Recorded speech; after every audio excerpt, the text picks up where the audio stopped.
Wamaddala Arab Emirates twali tubajunyeko wamanti ku mulembe gwa Idi Amin Dada yali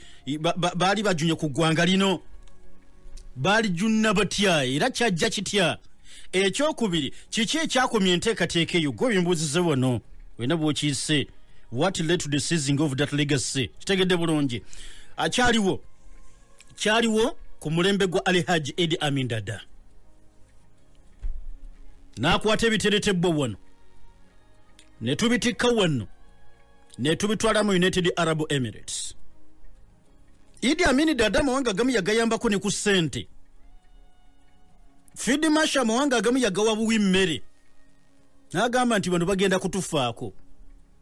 Yali asuubiza n'Abangereza nabo bawa ku mmere. N'abagamba kisiraani yadde mwatukola bingi naye nze sinza bakyawa. Nze kulwa Katonda gwensinza andagira kujuna bantu abali mu bwetaavu. Yenda bawa mmere. Mungereza n'agaana buganyi tetwagala. Yalabanga ekisajja kijja kubanga kibakubya akavulo. Naye wakati wa 1973 ne 1974 oyinza okubala wakati awo ebbanga lyatwalanga mwaka gumu kitundu. Amawanga mangi gafunamuko okuteteganyizibwa mu byenfuna. Leero bwe kyatuuka mawanga wano mu Afrika kaweberu wanene waffe Uganda. Amin jukira yali ateereddwako natti. Bano abasajja abazungu tebaamwagala. Tebaamwagala. Kati naye olw'okuba nti yali musajja ateerya ntama, atanyigirwa mu nnoga, atazinira ku ntoli z'omulala, omuzungu yanyumirwanga nnyo okuba n'omukulembeze mu nsi fulani, naye nga baagala omukulembeze akole kye tumugambye. Ffe abazungu kye twagala naawe ky'olina okukolera abantu bo. Bwe tugamba nti twagala kino gwe ky'oteeka obuteesi mu nkola, ebyo Amin yabigaana. Amin ye ng'akola bimunyumira nansi ye,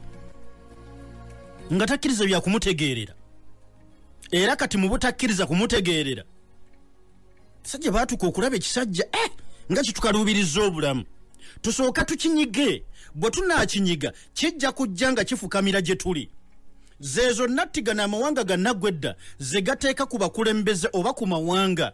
Si lwakuba nti amawanga ago gaba galina ezzambi lye gakoze, but because balowooza bwe tunaabassaako natti ne tubanyiga bajja kujja nga bafukamira gye tuli. Yadde kibakoze bubi nnyo nti amawanga ge basinze okussaako natti ng'ezo gasigadde gagaanye okubafukaamirira, ate ne basigala nga batambula. Ne Idi Amin Dada mu bbanga lya myaka 8 teyafuna ku buweerero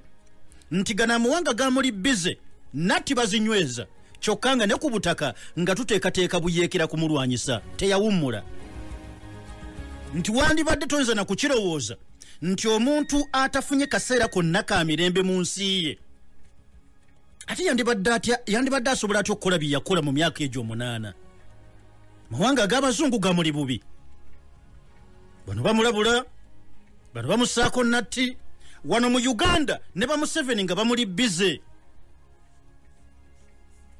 Awo simuyita His Excellency yali akyali Museveni. Naye kati kingagatako muyita His Excellency Yoweri Kaguta Museveni akulembera Uganda. Naye ebiseera ebyo baali ba Museveni nga bagamba afugaani. Bamutandikirawo nga lumu. Nkulaga Amin teyafuna kaseera kali peaceful kuwummula nti afunyeemuuko okuwummulamu. Obwongo buli kaseera bwali bukola. Nwanyisa ntya bano abandi bize wano mu Uganda, ne bano nyenda bakyankalanya ntya abazungu abantaddeko natti. Obulamu bannayuganda mbu bayisaamu ntya obwakanyigo. 1973 to 1974 embeera yali nzibu,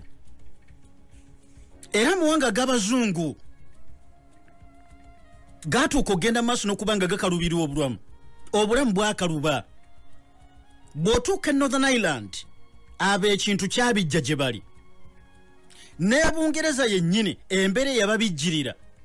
Bano bye yasooka nno bw'ati okulowoozaako n'atunuulira. Era Idi Amin Dada kigambibwa bwe kiba ng'ebiwandiiko bye nnina bye bituufu, ng'ennaku z'omwezi 14 omwezi gwali gwa Desemba 1973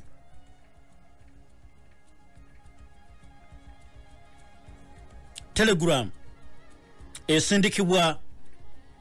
eri Edward Heath Edward Heath gwanga lya Bungereza. Idi Amin Dada agamba tya mu biwandiiko, the people of Uganda have been following with sorrow the alarming economic crisis befalling on Britain. Omugaga ebigambo yawandika biwandiike nze mbisomye busomi kwagamba nsomye kyava ku mutima gwe kubanga kyeyawandika kyava ku mutima gwe n'akiwandiika ku lupapula. So yasindika telegram, eno yali personal telegram agisindikira Edward Heath nga 14 December 1973. Amin ategeeza kyono w'Ebungereza nti abantu b'e Uganda babadde balondera lutakuluta akanyigo ke mulimu ak'ebyenfuna muli bubi. Abangereza wambuza Arab Emirates nze nkigaziyiza okulaga Idi Amin Dada. Amin eggwanga ly'enkiddamu sidi eryali eddungi ennyo ekiryawo nti ebyenfuna ffe twali b'amaanyi nnyo okusinga Bungereza nedda. Aha, si bwe kyali, naffe twali tutututyo naye Mungu nga yatuwa ono kibayita emmere yo yaliwo. Kati Amin kye yakola n'alyoka atikka loole ez'ebintu byalowooza nti Abangereza bajja kubyetaaga. N'atikka emboga n'atikka bbiringanya n'atikka ennyaanya, buli kimu ky'oyinza okulowoozaako Abangereza kye bali beetaaga n'aba Northern Ireland. N'abitikka abitwala ku ndeege. Bano abategeza abakulembeze nti abaaye muli baavu muli banaku, naye obunaku bwammwe sagala mbutukube kambajune. Ngenda kubanga mbasindikira ku byokulya mubeere nga lwakiri we muli.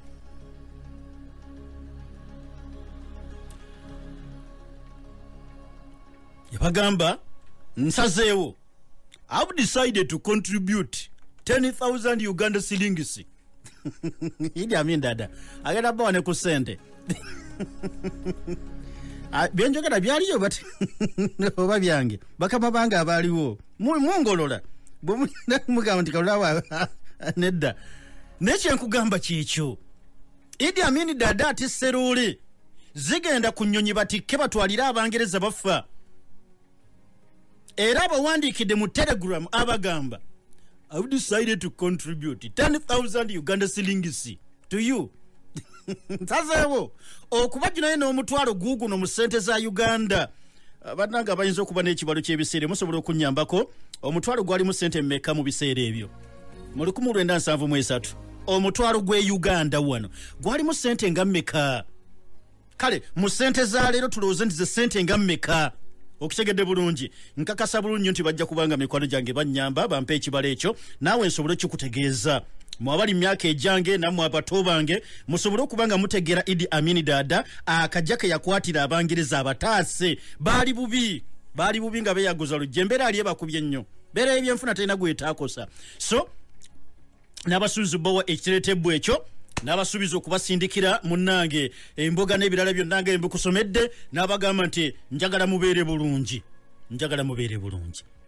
Kakati kansoge nkomyewo katono nnyawo nga bwe ninda bagenda okunnyamba ku kibalo ekyo naddala emikwano gyange bahaji waliwo bahaji abakolamu naddala bamafuta mengi omutwalo gw'ebiseera ebyo ze sente mmeka eza leero bahaji bamafuta mengi. Salaamu alaikum. Bwanampa ansa ngenda kugikugamba. Kati Amin n'akyukira yebe yeyita my brothers baganda bank. Dubai tebyali birungi. Gwe mbeera owulidde kubya Abangereza abazungu bayisiza bubi. Kati ate ono Swahaba okutegeera bulungi nabo tebaali bulungi. Era Idi Amin n'alyoka atikka emmere. Ennyonyi ne tuziraba nga zive waneene Entebbe zolekedde Dubai kujuna beeyo. Era emmere n'egenda nabo n'abawandiikira yamala ne yeetuukira nayo n'abagamba salaamu alaikum. Nawe wa alaikum salaam. The people of Uganda teyakikolanga ye, yakikolanga Uganda. Kyeyali anoonya mu byonna kutunda kye bayita Uganda. Era ng'agamba nti bannayuganda bantisse obubaka buno mbu batuuseeko banyolerwa wamu nammwe olw'embeera bakosezza, olw'embeera bayiseemu. Ffe nga ffe mu Afirika Mungu yatuwa ekirabo ky'emmere emmere tugirina tetwagala mufenjala fenge emmere weeri n'olwekyo emmere yiiyo tusaba abantu baffe balye era bwe mulabanga eggwawo nga muntegeeza nga tubongera emmere endala mu Afirika alhamdulillah ekyo twakiggala yayidi amini dada basajja bakulu namwe bakitange njagala nnyo okufuna eggundi eyo omutwalo Idi Amin dada gwakwata okuwa Abangereza tugubazeemu ssente mmeka mu ssente za leero tubala mutwalo gwa Uganda mu 1973 leero gulimu ssente mmeka nabaga nti no program tugikola nze nammwe ibuuzo babimbuuza naye ng'ebimu ansa ziri mu mmwe kati nange mba nkyukira mmwe ne mbeegera nti bannange mujje tugatte irimu wano atusobole okubanga tuzimba ansa omuntu wange asobole okubanga bw'ati akola atya akkuta kwekyo kyayagala okumanya kati wambuuza nti kiki ekya okay mu kibuuzo kimu abaddemu nti kyekyatondawo embeera eyo waliwo embeera y'ebyenfuna embeera y'ebyenfuna yali ekubye ku byamawanga gonna yali egayiseemu mu mwaka ogwo kati amawanga mangi tegasigala kyekimu ne bano baswaba balina amafuta gaali gagudde n'akatale nabo nga tebalina bwe bali n'ajuna naye kati ombuuza nti kiki ate ekyatuusa embeera eyo okubanga ekoma nti akati munnange omuntu okukwatizaako tebufuuka ate bumbula tolowooza nti yali wakukikola myaka gyonna kiri kyali kyakaseera buseera nawulidde bannaffe wana ba FDC bagenda kukwata ebiteretebwa nabo babivuga kubitwalira bano ab'ekaseese Mukama Katonda beyagalidde amataba gye buvuddeko kati ekyo kye bagenda okukola okutwala obuyambi eri ab'ekaseese tebagenda kikola mwaka ku mwaka kubanga akaseera yino ye sizoni abantu mu beetaagira obuyambi obwo kati ne bano Arabu Emirates tebaali banaku mwana wange kino kyali kyakaseera buseera nti Mungu yali agezeemu ku bugezi embeera kugamba ekyeya ne kibayitamu ebyenfuna ebigootanye ne bibayitamu kati akakaseera we yayagalira okubanga bayambira era ne kayita ne basigaza laavu ne basigaza omukwano ne basigaza enkolagana obulamu ne butambula bakadde bange bannimye ansobola kuba nabayise bamufuta mingi nabadde nsaaga nammwe ne ansa ate ekyagyetaaga naye ngaomuntu ngyetaaga ndooza we naaviira kansubire nti we naaviira mu bulango buno ansa nja kubanga ngifunye amala okulaba onaalulatifu sebaggala sengendo be bamufuta mingi kandi aba banampa ansa onale baŋŋambye nti bwali obukadde 100 bwati bwaŋŋambye bwino mujje kuwona bulatifu sebaggala sengendo omutwalo gwe yakwata mu ssente za Uganda Amin mu kiseera ekyo gubalenga obukadde 10 mu ssente za leero yakwata obukadde 10 mu ssente za leero n'abuwa Abangereza onale butata neyanzizza nnyo era n'olw'ensonga eyo kankomewo mafuta mengi omulala wano omitaagi siba ngambye nti bwali ng'obukadde 13 naye ndoozera kyekyo agira tifa ngambye 10 ongambye 13 kitegeeza nti kale wa alaikum salam esebo tugezaako mwebala okuwuliriza Hajjati Zainabu Muhammad erinnya nawulidde lyasembi Hajjati Zainabu Muhammad buuza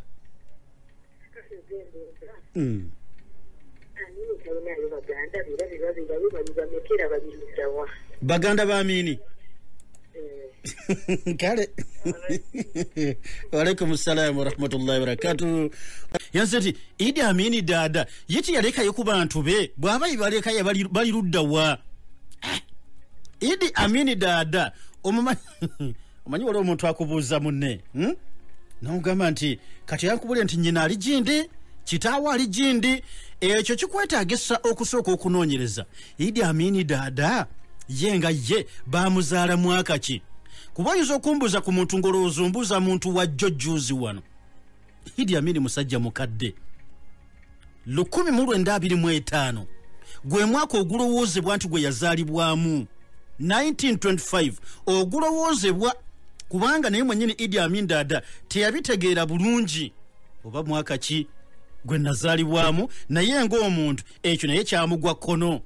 naye lwakiri yawangala nakwekkiririzaamu nti oba nazaalibwa ddi oba ddi kasita wendi ate nga ndi jenno n'obwa jenno nabutadde kati nafuuse field marshal kati omuntu gwe bazaala for example tugambye nti 1925 senga abadde akyali mulamu yandibadde alina emyaka emeka tubalina bakadde baffe kati abali myaka ekyo myaka gyandibadde kyendanga mu 5 awo ndowooza kati oba kyasuubira okubanga nnyina waali kujanga nyina yamuzaala alina emyaka 10 so kati olulyo olwa Idi Amin Dada naddala abooluganda bano ab'oku Lusegere mwana wattu tebalabikako. Idi Amin Dada gwe kyolina okubanga bwoti otegeera mukwano gwange nti yawangalira mu bulamu nga bubwe ye nga ye gwatolooza babazaala bameka bo era bamala okubanga bwati azaaliddwa musajja wattu naakula bwatyo ng'omuntu omulala yenna sajja ye mubakakwa maama yali muluguba ate taata yali mukakwa kitegeera bulungi kati obuzaale bwe bwali bwe butyo bwamala okubanga bwati azaaliddwa n'akulanga abaana abalala tiine baganda be bangi kyova olabanga nkugamba nti ebyo bibuzaabuzaamu bakugamba bamuzaalira Koboko bakugamba bamuzaalira Kampala era ng'obuuza Amini bakuzaalirawo Amini agabanzaalira Kampala bw'obuuza abeeri gye bamuzaala nti wama mwamuzaalira nti wamuzaalira kuno Koboko nyina tusobola n'okulaga ekitooke kiri kye yakwata ng'asindika Idi Amin Dada okitegeera bulungi kati yoyo Alhaji Idi Amin Dada kati ab'enganda ze b'oyinza okubanga b'otoloozaako ab'oku Lusegere tolina nyenyi jja kubajja era okujjako kutegeeza obutegeeza bamaama b'abaana okitegeera bulungi abo tusobola okubanga tubategeera Basaala kyolaba oyo no yali mukyala Mama Chumaru yali mukyala kati be batuzaalira abaana waliyo ne Mariam Amin tetumwerabira sekuli Mariam Amin siwo wane ewange wali eri twalina ne Ke Amin aja alhamdulillah twalina ne Nora Amin omanyi abamu bajjukira bujjukizi waliyo ne Madina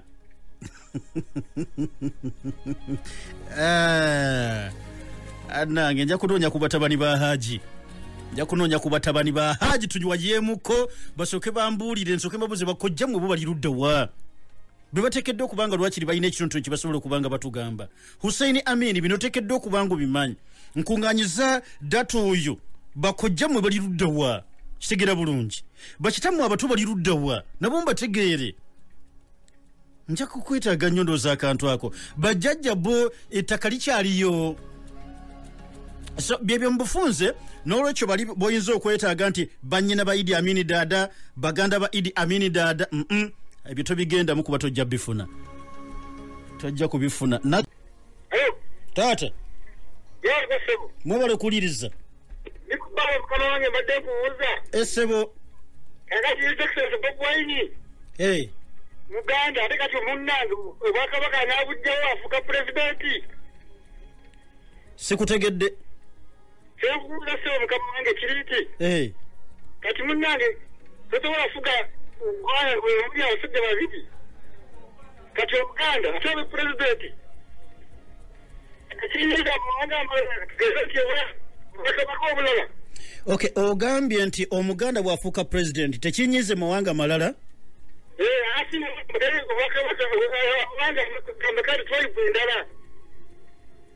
nti kiyinza okunyiza tribes endala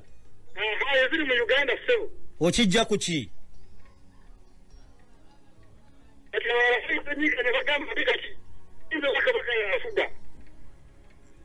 kale nyinza okuba ntegedde gy'okijja ambuza ekibuuzo ekya Bobi Wine kati Omuganda bw'anaafuuka president sigenda kukiddamu kuba sikitegedde tekinyiza amawanga amalala omunankole bwe yakikwatamu yanyiizaani kati n'olwekyo saagala kwetantala kintu nkuddemu ansa eteri applicable ku ekyo kyoyagadde okubanga mukwano gwange otegeera so nsaasira busaasizi mukwano gwange ekyo nkikomyawo naye omusajja otata wange tata Madi yantika ekibuuzo kino ekikubuuze ekibuuzo kigamba Isirayiri yakafiirwa abantu bameka era Isirayiri yakalamusa abantu bameka abalamu oba esigadde muyasonomaza mutabala akume muganda wange owaayi ogamba okufiirwa ki okufiirwa abantu aba covid kana akalwadde akaliwo aka covid mukayita nakalwadde so bakayita nakalwadde weebale yani musajja yambuza Isirairi bo bakafirwa abantu bameka bakawonya bameka kali webale nnyo Isirairi bakafuna abalwadde omutwalo gumu kakaaga 887 lyegwanga libayita Isirairi omutwalo gumu kakaaga 887 naye nabo Mungu abawadde bakugumu kujjanja bakubanga bajjanje ne bawona ne bawonya abantu omutwalo gumu mu 14 mu 727 simanyo kitegedde difference yenkana kyao ndoza y'abantu 1200 kyokarafu balenga mu 1800 abayinza okubanga bakyali ku bitanda nga 1800 tugambye Israel yakafuna abalwadde 887 naye ne tugamba bakawonya omutwalo gumu 14 mu 727 naye ate bakafiirwa 284 bakafiirwa 284 bebe gwangi limanyiddwa nga erya Isirairi ndoze kino ky'omukwano gwange ne bwe nkikomyawo kubanga kindabikira okuba nti obadde wetaaga bintu bitonotono. How far Uganda and the world have gone cryptocurrency usage? Adamu Alikawempe agambye nti Uganda etuuse ludda wa n'ensi yonna ku nsonga ya cryptocurrency usage. Okukosa sente ezitalabika Uganda etuuse ludda wa ku nsonga y'okukosa sente ezitalabika n'ensi yonna okutwaliza awamu. Sente zino zikozesebwa ng'ovudde kuba nti zikozesebwa ku dakiika eno tugenda zikozesa kifuba ddembo oba twagala oba tetwagala tugenda kuzikozesa twagala tetwagala. Ebintu bingi zengambye bagamba wano naye ng'eby'omwana wange si byangu byakukkiriza era kasande banga biryange baleetera kugamba okutabuka ati mbitegedde ebyo ate akati kijja kitya kuba kati ate ekalo ebyogedde naye ng'ate tuwulira olumu nga mbivaako okitegedde era nga nze ngamba kimu time will tell sera kajja kutuuka mujja kubiraba mpola mpola. Abasajja bakanyuga ejjinja mu kibira balabe ki ekivaayo bwe balaba nti ekivaayo kiri positive nga bagamba nti aya baasi kitegeeza bwe tukyuba kubirawo ddala omulundi gumu kijja kubanga kikola. Gwe kasita owulya kye bayita 5G wali ogiwuliddeko 5G tutambulidde nnyo mu 3G eyabasinga gye musinze okutegeera ennyo ne tutambulira nnyo mu 4G naye ebyo mmwe abasinga mubitegeerera ku masimu okitegedde naga nti ajja kati ofune line endala kati yonge ekutaya ku 4G ejja kubanga edduka emisinde ABCD eyo mwe ango gye mutegeeredde mu 3G ne 4G naye nga still kigaze okusinga gwe kiwategeerera ku simu. Naye kati tugenda mu kye bayita 5G bangi mwansaba ddamba nnyonnyole 5G mbadde hesitant okikola era olw'ensonga zange waliwo iri mujolaba n'omanya society eyo nga nti eno society enaategeera iri mweno tera okuwa mikwano gyange ekyokulabirako nti abo wali mu boolaba abo abajja ne batusomesa ku bitooti emirundi mitono nnyo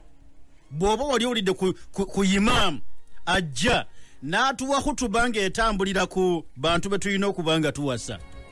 nti bakyala bwe tukkirizibwa okuwasa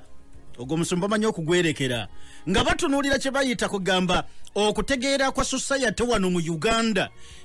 ejjudde amawanga amangi agawulirako ddala amawanga nga buli ggwanga lirina obuwangwa bwa njawulo nga imaamu senga avayo n'akusomesa omusomo ogwo abakyala mu ntimbe batandika okwesooza n'abamu bayiza nga kitegedde kati waliwo yiri mu gyoga kati eno ngibagambe ntya naye siyina kyakukikolera wiiki ejja nyinza okugoba omusomo ogwo. Kati 5G egenda kujja ne bino byonna mu mawanga agamu kitegeere mukwano gwange yambuza kino Adamu Goli Kawempe cryptocurrency ekulira ddala era bw'ogenda mu mawanga ag'abazungu kati Sweden gende Canada zikolera ddala gwanga lya China tuuka Philippines zikolera ddala n'amawanga amalala mangi. Kati amawanga gamba nga wano waffe mu Uganda ojja kwesanga nti cryptocurrency zikozesebwa abo abakyazitegedde era baabeewaddeyo ne bagamba nti kyonna kikiri ffe katugikozese okutegeera bulungi mwebali abagikozesa. Era kati kazibere restaurants woteri weziri wano nga mwana wattu osasula okozesa cryptocurrency. Mu Uganda wano nakuwa ekyokulabirako wano kya Mambo Restaurant ogenda era ne nosasula naye nga weeyambisa TBC eyo cryptocurrency okategedde. Naye kati olw'okuba nti abamu byabalema kati ate abasajja okusinzira ku pulaani zaabwe balabanga ekintu kyagala okuteekebwamu GIYA baagala kiddukire ku misinde eminene ddala kati bagenda kutabula kasukaali. Zino ssente ez'empapula nabagamba ziri mu kkubo zigenda kikkirize kigaane ziri mu kkubo zigenda. Nga bw'olaba nti ebintu bingi ebigenda okukyuka mu duniya covid nga tannaba kuggwawo n'oluvannyuma lwa covid okubanga bw'ati agenze ebintu bingi bigenda kukyukira ddala. Bwe tubadde mwezi gubadde gwakunaawo ng'owulira ebitongole kakibere kya World Health Organization nga kisaba amawanga n'abantu ab'enjawulo mutandike okukozesa kati digital currency. Kwegamba nga kibanoonya mukose ssente zitali za kukwatibwawo kubanga zino paper money omutwalo gw'ompogo ogw'olupapula akeetaano kumpa bw'oba olina covid-19 osobola okumumpeera ku ssente bwe nzikwata nange zahama nejja nembeera ng'obulwadde mbufuniddeawo. Kati olwo ne bapromoting ekimanyiddwa nga digital currency ssente zitakwatibwako. Era ono obadde mu digital currency ne mobile money nayo gibaliremu kuba nayo zibeera ssente tozirabako n'amaaso go naye zitambulira mu bbanga. Kati oli kyeyabuuzanga nti kati cryptocurrency ssente zitambulira mu bbanga zo ddala ziri alaali. Bw'obanga wakkiriza nti no mobile money ziri halaali ne ziri zijja kuba kubanga byonna bijja kubanga bitambulira ku mutimbagano bitambulira ku simu. Gwe nawe nkukomya omukwano gwange ngende ku mulala eyambuuziza ndowooza jawuhala wekawempe nawe kankujje mu ddiiro obuuziza ddala kituufu tugenda kuddamu okusoma. Ndowooza onalabika muyiza mbuuza mugenda kuddamu okusoma wabula okusoma kuno kwe mugenda okuddamu okusoma nako kugenda kubanga kusinziira ku mbeera bw'eneebeera. Omukulembeze yagamba ng'ennaku z'omwezi 4 omwezi ogujja ogw'omusanvu mule tubasuubira okuddayo naye kino kigenda kusinziira siri ku mbeera bw'efaanana. Jjukira nti nabo batunuulira kwegamba ebifaananyi bafuna kwegamba ebyokulabirako n'amawanga amalala gaatusa okufuna obulwadde. Wano nkubulidde South Korea yaggula amasomero weeks 2 emabega naye kati gonna babagambye nti mwenna muddemu mugazingeko gakuluuzinzi. Lwaki abaana oluze ku masomero babazuddemu obulwadde era nga buli omu abukwasa munne. Kati wane waffe jjukira leero nti fakati bali 3 mbameka manyi olwo otuuka no bantu kyagala nnyo na kubigoberera nokkiriza bukkiriza nti obulwadde gye buli buli kaseera balangirira okitegedde bulungi. Naye kati bakulaga community cases mbadde ku mukutu ogwa BBC radio ku makya ne banyitiza ekya community cases nti kati bakizudde nti abantu mu bitundu eyo ebyenjawulo mu byalo gye tuwangalira mu town gye tuwangalira kati bazuula muliraanwa nga ayina obulwadde n'abaana ba neighbor nga yabasiiga obulwadde. Kati awo mu Uganda tetukyali kuba drivers bokka lulinga bwe gubadde abava Tanzania abava Kenya naye ne banna Uganda bennyini abaawano bakulaga nti obulwadde bakola ki. Kati ibina bajja bisinzira ku bagambe nti owaayi abaana badde ku masomero oba basooke bakole batya basooke bagumiikirize. Kiriza omanyise banna Uganda ku ssente ze twawula investor okuzimba eddwaliro lyaggwa era banna Uganda bafuna obujjanjabi nze bakyayita mu gavu. Agira tifu sokole kugenda kino gugendo kyanukula abaka ba parliament nabalaba batukogezaako okugendayo wali esseguko ebintu byazibuwala nga watuukika acha sebo ababedde b'eggwanga lino abamu kubayambako okuyisa okuwola investor ate bwe bagendayo okubalabe kyekiriyo nga batwala tebalinya. Ajira tifu okuba kwe kusima ko tata ekyongono kiddamu mpaka message wa nkufune live okyanukule eddwaliro lyaggwa twewula wano sente tujune investor omuyitale azimbe eddwaliro Uganda ewooma twewula sente tujune investor musiga nsimbi azimbe eddwaliro ly'abanna Uganda naye ate nga kale aja kugenda kaddamu get ready. yakufuna aji wano Latifa yanukula ekibuuzo kino aji nkwetaga kuloko mu mukama wangi gumbako wa parliament mama isa sente zino Uganda yewolere musiga nsimbi sente kitegeera musiga nsimbi ajiwa nazimbe eddwaliro bantu bambuze hona lituse rudda wa mwabali eyo mulondoola ne mukakasa nti bye muyisizza biteekeddwa mu nkola kanonya Haji Latifu kati mumusirike ajja binnyonnyole bino nsanyuse okuwuliza ye Haji Latifu Sebagala Sengendo. Alhamdulillah. Kawempe Nofi agamba ki? Alhamdulillah sebo. Abantu baffe emmere baafuna? Emmere kyatambula naye nga abasooka okufuna basinga okuba abayala kati. Abantu baffe ababwayise wanu Kawempe wanu ate nabo naba tebaafuna na luli naye kati saawa zino bali mu kikaaya. Nina mmere awo mbalabyeko wo nenga nekikaaya entambula badde kyali ntono babadde bazookedde mu kikulu naye nga Dungu kanisa ne Kisota tebannaba kikaaya batuukayo ne kikaaya B Komamboga tebannatuukayo so nolwekyo ebitundu bikyali bingi ebitannaba kugenda mu mmere ate ne bibatuukamu bayitamu mu buyisi ne baga nti wano wane babuukawo ne wali ne bawaawo so eteekateeka yonna ekyali mu buzibu. Haji nsaba onzikirize nkujjeyo tugende nina ekibuuzo kiwano omanyi ffe tuba ne Friday question time omuntu abuuza ekibuuzo ansa agisuubira mu kalule naye leero ngambye lwaki neemenya nga bannannyini nsonga weebali ne Haji tene tajja kunkaluubiriza ali ready okwanukula bwakya nawanca ne mukiyisa twewolere wano musiga nsimbi ssente azimba eddwaliro abantu bambuuza eddwaliro lyaggwa ekigambo ky'eddwaliro abantu batuufu nnyo kubanga basooka ne boolesa nti tugenda okufuna eddwaliro makunale nga kimanyi ekibi ekiriko ki era ne bagamba nti sente zibadde zigenda obufukunyi bubadde bugenda ebweru lino eddwaliro litugenda okuzimba ligenda kutumalako ebyo byonna byonna ebadde bitawanya okugenda ebweru naye banakalole n'abatuuliza kyemulina okumanya nti olwaleero okusinziira nga bw'olaba bwaka bwa jjajjaffe embuga Prince Kasimu Nakibinga Kakungulu batugamba ku Idi nti kyekiseera okwefumiitiriza nti n'abalina ssente kati bakyasobola kugenda bweru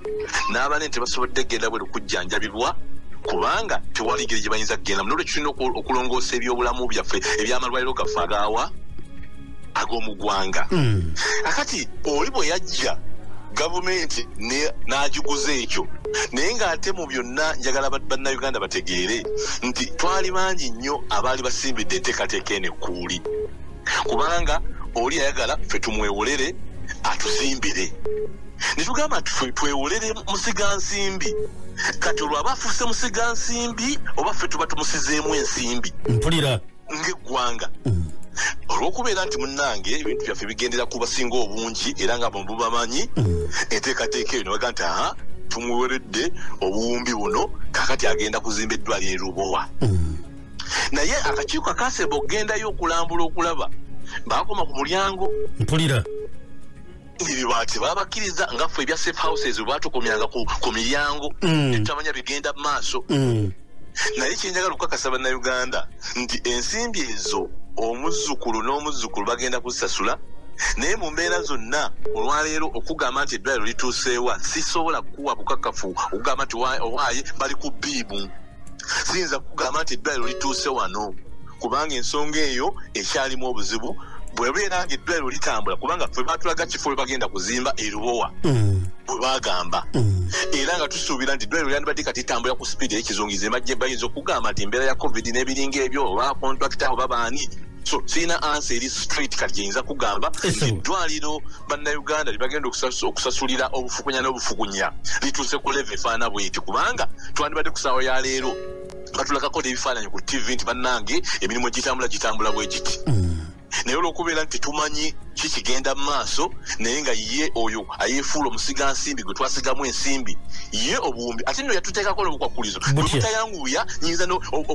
bwe mutayanguwa kuyisa ssente ezo nyinza n'okubisazaamu ne sibayamba nja kwefuula omuntu nga wegamba wamalala mayitirivu kyokka ng'ate yeegaggasa nti ayina naye ng'ate eggwanga ligenda omuteerayo akabe gaafune ki afune ensimbi anji kankoleko okola emirimu gyo taata neyanza nnyo ssebo ye nalabulatifu sebagala sengenda oyo ndowooza mukwano gwange yakimbuzizzaako nti batuuse ludda wa ansi ogifunye bulungi byebyo bamusiga nsimbi bannange tubalamusaako yonna gye muli nga tubabala ddiiro nabakafe tuwumbya buwumbya mitwe Haji Shabani Lukooya tuddeyo wa Haji Musunda wali mu ndiba tubeeko bye tuyiye ebirala tusobola okudda ne Kampala nga bamusiga nsimbi nga tuli bantu banene b'amaanyi odda ne proposal awo nnene oba gyesiza mu ofisi yaani aweeteggwa migozo bano ekintu nga kiyita nti waliwo bamusiga nsimbi baana baakuno naye babadde bweru bazze n'eddiiru Lukooya tuyinza okwekubako enfuufu mu bintu by'okusaaga mbadde bampitata nenkubidde okuva ekaluno mbadde mbuuza ssebo mu mulembe gwa 5G gweyogerako gulubeerera ddala mu nkola emyaka ng'emeka okuva kaakati oga nti gubuza emyaka ng'emeka nedda gunaakolera ddala obulungi gubeere nga gwe guliko ebbanga ky'okuva kaakati omulembe ogwo okukolera ddala obulungi tulinde ebbanga ki kwegamba okulaba ku mulembe ogwo nga Mukama Katonda atujunye tugulabeko nti guuguno sajja abuuza ekigambo ekyo nja kuddamu ansa siyinza kukumma ansa weetaaga nnyo okutegeera wa gye tulaga yadde weetaaga nnyo okutegeera wa gye tuba tuvudde yonna omusajja ng'akubuuliza ku 5G ng'akubuuza 5G ye kyabuzaayo bbanga ki 5G yatuuse dda mu kutuuka kwa 5G kitange bwe naaba ntandise okubanga lwakiri nayo njikulambululira wojja okukiraba wojja okulaba amaanyi ga sitaani n'abantu baakozesa waliwo bye mbadde nzijja njogerako naye mbagamba nti bagezaako okuzimba ensi ekiseera kituuke nga tusobola okubanga kugamba tukontrolingira ku remote osinzira mu ntebe yo n'okwata remote n'olagira TV sirika era nayo neesireka n'ogigamba kendeero yasama nnyo ntisebo neekendeeza eddoboozi kati woggana banneiba bategere nga nage bwe naguze TV ne bwe naguze ne wuufa era n'oyongeza naye ng'oli mu ntebe yo okozesa remote omulembe gwe baagala gugoberere gwe mulembe ng'omuntu yenna atambulira ku remote okategedde bulungi nga otambulira ku remote mu kutambulira ku remote kituyamba ki sigamba gwe naye ngamba bano bannannyini nteekateeka eno kituyamba okubanga abantu tebakyatutawaanya nnyo nga tewakyali resistance nnene bino nabikugamba okuva 2015 nga nkusomesa enteekateeka eya hap mu nteekateeka eyo ya hap mwe tugamba nti mukulembeze ekyagaanyi bamuyita AMIIN AMIIN wawe Uganda ensi ye tugikuba ekyeya abantu babeere bubi nnyo nga enjala ebaluma ajja kujja gye tuli ng'afukamira mu nteekateeka ya hapu kisoboka ate saagala owakane buli lwowakana kitegeeza nti obulamu okumanya ensonga zino waliwo wayimaani kati awakanna Allah yageera naye nti weerabidde nti Allah yeffe baawaata emitwe egikola ebyo ebyonoona ensi ye gwe tokimanyi nti Allah yatta naye weerabidde nti waliwo yakubye omuntu esasi naafa okitegedde yayisiddwako omuntu oyo Allah ekyokutta omuntu oyo okitegedde ye yakoze mulimu gwa kukwata sasi n'alikuba omuntu Allah n'agamba kale nkikkiriza ffe tonnabulabayo omuntu gwe bakubye amasasi 10 naye n'atafa so kati ne kino yenkola ya hap nti nsi kyeyo ereesa akanyaaga beeyise b'amaanyi katubasimba amataba ng'amataba basobola okugafoominga ne gajja mu nsi yo oba ensi yo ne bagikubisa musisi kati ebyo biri nnyo waggulu wakutegera kw'abasinga obungi naye nga bituufu kati ne mu kino kye nakugamba nti mu firimu ze mulaba n'olaba bizombi ebyo bizombi kituufu bategeka abantu naye abantu abo tebagenda kuzaalibwa buzaalibwa abantu abo tugenda bafuula bufuuzi nga senga tulaba society ki erimu abantu abatutawaanya nga tusobola bafuula bizombi tusobola okutondawo embeera ne tugamba ab'e Kampala tubakolere kyabo abo tebaagala lutalo tetugenda bakosa lutalo kuwamba tusobola okukola ebifo katugeze ab'e Kawempe tubafuule bizombi ab'e Makindi abo babeerenga zisaiboko ndowooza kati bano abali wakati awo nga mu Lubaga bo mbaleke babeere bantu beekube bali bajje balye bano mwana wattu gwe owuliranga mboozi era owuliranga firimu naye nga bo kyebabalanga kinene era nga bakitegeera so nga ate bakitegeeza now ekyo bwe tumala okuba nga tukivuddeko twabaleetera wano enteekateeka y'ekizaala gumba family planning mu butuufu buli omu opulaningira famire yo kyekikeeza omusajja kyekikeeza omukyala ne mugenda ne mukola kubanga mupulaningira famire yammwe so that is family planning naye ekyabwe kyali kyawukana muzaale batono nga bongerezaako kali muzaale be munaasobola okulabirira naye akikugamba ekyo mu famire baakula abaana baali 17 era kitaabwe yabalabirira bulungi omuzungu ekyo yakireeta ng'alina kyanoonya n'alowooza nti tunakyekwatako butiribiri wano abafirika ne tumulemesa olw'ensonga ng'oggyeko abasiraamu baabagamba nze mpasa bana 3-2 n'azaala ne tuzaala ne twala naye ate kalikyazi ezimu wano mu Afirika zonga ebintu by'okuzaala omu 2 obanga atali musajja ekikuyisa omusajja ekikufuula semaka tutunuulira nnamba olw'ebeeya ne bagamba nti abo bava mu nju ya gikaalule nga ddala obalaba yeeye ennamba kitegedde bulungi muwali mu kiseera umaru buteeraba njogedde bubi okitegedde bulungi kati wano sigamba Uganda yokka naye mu Afirika nga semazinga nti bwe tutyo bwe tufaanana kati bwe tumala okufaanana bwe tutyo wane waffe mu Afirika okitegera bulungi ku semazinga wa Afirika ne kitegeeza nti bino ebya family planning biyinza obutakola kati ne baddayo ne bayiiya mu bufunze ddala kye bayita 5G kati kankiwunzike mpola bwe naatandika okukinyonyola oba wiiki ejja munaayongera okitegeera 5G egenda kutambuza obulamu bw'abantu mu nsi yonna kati obulamu kigazi nti ng'ovudde ku 3G 4G gubyobadde omanyi mwadde mubanyidde wano ku masimu 5G esukka ku ekyo ky'olowooza eky'essimu kubanga bino byonna bye twogerako ebigenda okutuyamba okuteeka omuntu ku remote nga nsobola okufuula zombi ebigenda okutuyamba okutambuza enteekateeka eya hub nti kati kantondewo amataba mu Kenya kantondewo musisi e Nairobi kantondewo embuyaga e Congo birina okubanga bitambulira ku ono tekinologi wa 5G kati njamu kikwasaganya enteekateeka ekizaala gumba gye mwapinga mu kye bayita 5G enteekateeka egenda kujja nga gwe okufuna olubuto ng'oyagala kuzaala olina okusooka okufuna olukusa n'owandiika application n'osaba kati gwe waliwo mu kaseera kano ali mu kwebuuza tya nze nja kwezaaliranga baana bange nga lwaki nsooka kusaba anti naawe walinganga nze n'omulala nsaba butulo bwe yagamba tugenda kuleeta omusolo nga TV ogisasulira naawe wagamba TV nja girabiranga lwakiri mu kisenge ogisasulira kati nga tewali akubina kumuku nga tewali nakukase okitegeera kati nekino gwe bw'olowooza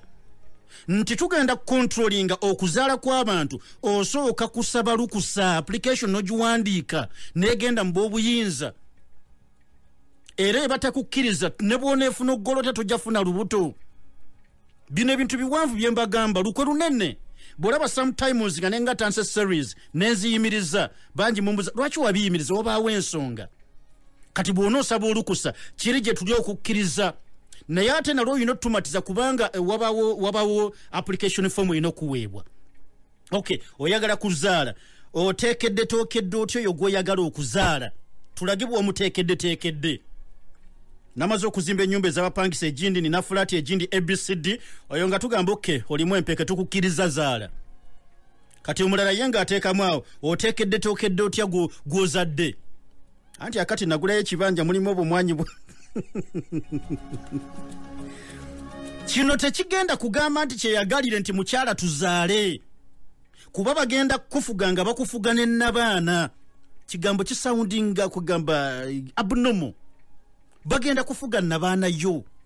n'abaana eneefuna olubuto n'etaafuna olubuto be bazikontrolinga bino bye mbagamba bizibu byakukkiriza naye ate tusabe buwangaazi mulimbuuza mu myaka egijja mu maaso kaluwa bijjanga luddawa soka kye bayita 5G kitange buno obulwadde bwolaba covid mungugu yatugeredde ng'ayitira mu bakozi ba sitaani ku duniya si kyereeta era naye babala nti alina okubaako jaggukira kiggwera luddawa gwe bye byowulira tugema abantu omuntu kati okujja mu Amerika oteekedde okusooka okubanga olina certificate eyoleka nti baakugema totuleetera covid mu bibuga ebyenjawulo bigenda kubaayo nti tova mu state gye bayita Texas ojje waffe California okuyingira California sooka otulage certificate eraga nti baakugema naye bagenda kugema ki kubanga no problem fena tukuze batugema naye bagema polio measles ABCD tukugema golaba tukugemye tukutaddemu liquid eyo bwetuuka munda muggwe munzikiriza ebyo nsooka embizingeku gontakudde abadde ntandise katiyo ntakula kitegedde ontakula tandika okunyumiza 5G mwana tujja sula wano so n'olwekyo nti twagala technology agenda okutuwa amaanyi amasannyalaze tube ne network ngeri the strongest one mu nsi egenda controlling ebyo tetutunzewo network egenda okubanga y'amaanyi mbwe kuyamba okubanga network y'amasimu tevaako ABCD abiveeko ebyo mwana wange kiri tuzimbye ekintu ekinene ekigenda tuyamba okucontrolling ebyo byonna gye bayita 5G obudde bwa 5G okutandika bwatuuse dda resistance kati ezzebuze olw'ensonga ne bino byenkugamba ku ddakiika eno tebaagala biwulirwe tebaagala era nti famba tuyita balumira mwoyo okubanga tusobola okuba tubikugamba naye tebaagala kubanga olw'okuba nti bizze mu media kyekimu ku bikyayimirizaamu kati nga balina kukyusa format bagambe tukireeta tutya kuba kati media ebuusizza nnyo abantu bagenda kubanga bapingapinga bizibu nnyo ebintu bino sino mu ggwanga erya South Korea ate kati ebizze amasomero bazzeemu gaggala abagagudde gye buvuddeko awo abaana baddemu okubanga basoma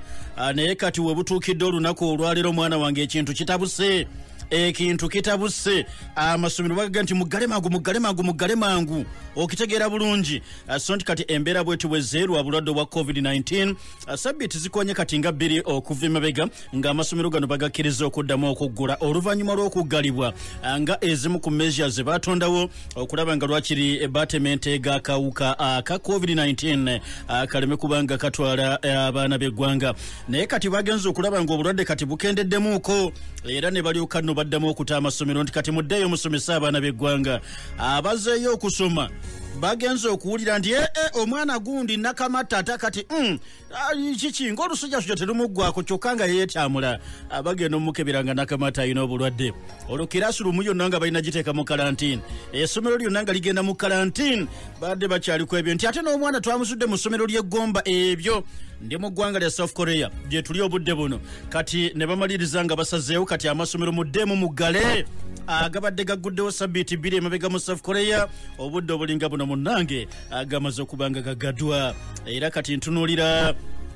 ntunulya kati embeera nga bwefaanana abandazeeko sofa kati amasomero 200 schools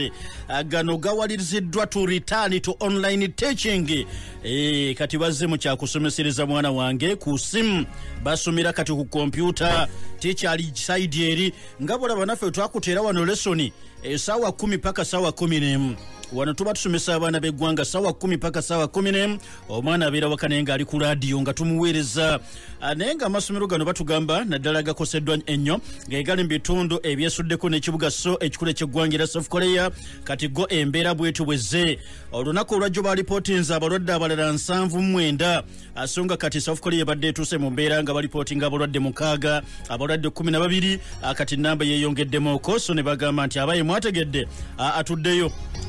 tuddeyo ku muggalo era kati abaana b'eggwanga bazzeeyo ku muggalo so embeera no bwetu wefaanana mu ggwanga eryo limanyiddwa nga erya South Korea.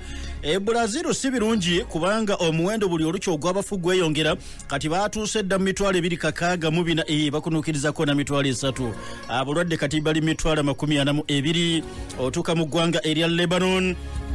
abasecurity batanse kati okubanga munnange bakusasuza omutango senga okwatibwa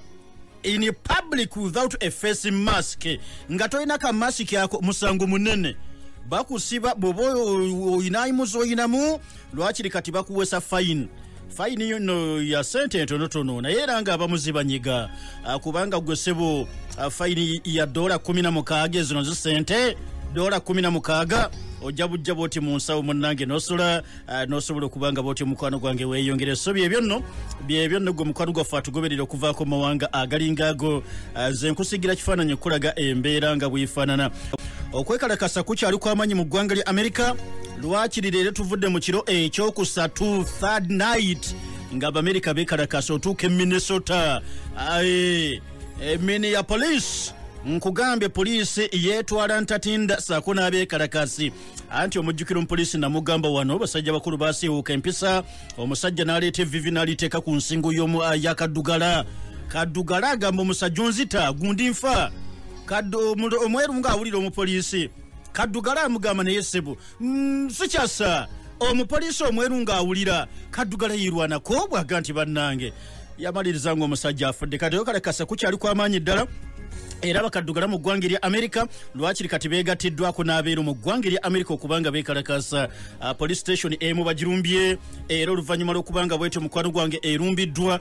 nkulabidde abapoliisi ba Amerika nga badduka emisinde batandise kuyimba buyimba oyaba batera nnyo buyimba nga badduka emisinde olwo bataddeko njabala badduse emisinde mu Amerika Minnesota naye abadduka emisinde bakutte embwasi bana abasajja abadduka emisinde balina basitoola amasasi bagekapise obukeebwa tiya gasi babwekapise naye abantu ba bulijjo gali ge bayita amaanyi g'abantu nga bw'ogategeera amaanyi g'abantu bwe gazinzeeko poliisi wallahi abapoliisi Amerika ne bazza bakola tondeka nnyuma abantu nga beesudde mu nnanga kamba yaaya amaduuka mangi gookeddwa emmotoka eza poliisi zookeddwa kati ekiri mu ggwanga lya Amerika meeya yagezaako kubanga agezaako kusaba abantu banne mutuyambe muddemu nteeko abantu bagamba nedda obusajja buno butukinywiza nnyo ebbanga ddene katubulege kye bayita faya lwaki twabukola kifa abaddugavu twalya ki gambo bingi mwana wange don't go to church it's a trap you'll die Julius Malema South Africa yogera ebigambo ebyo agambye bannansi b'eggwanga erya South Africa temugwa mu katego temudda ku kanisa mugenda kufa obulwadde bwa COVID-19 abwatyo Malema afuddeyo n'asaba bannaddiini mu ggwanga erimanyiddwa nga era South Africa not open churches if they care about the well-being of their people. Mutuyambe bapasita, mutuyambe baseeka abawalimu, mutuyambe ababuulizi, temugezaako okugula amasinzo okibanga ddala mwagala abantu bammwe ako katega ako kamodi mugenda kubanga mufa corona. Era bwatyo kyavudde asaba bannaffe aba Economic Freedom Fighters Party ekibiina ekyo munnyini omu ku bakikulira n'abagamba nti abaayi mu bamembers baffe mwe n'abawagizi b'ekibiina kyaffe temugezaako genda mu masinzizo. It's a set up babateze kamudi mugenda kufa bino abyogedde mwana wattu Julius Malema wakati nga bannansi b'eggwangire abamu babadde mu kuyaayana nga bagamba twagala okuddayo ffe masinza okusinza Mukama Katonda waffe. Malema abagambye temugeza kubanga mwetantala kategeera kamodi akagenda okulaba obulamu bwammwe bannange nga butugenda ku kanku. Kama Katonda abakuume. Nkwagaliza Friday nnungi.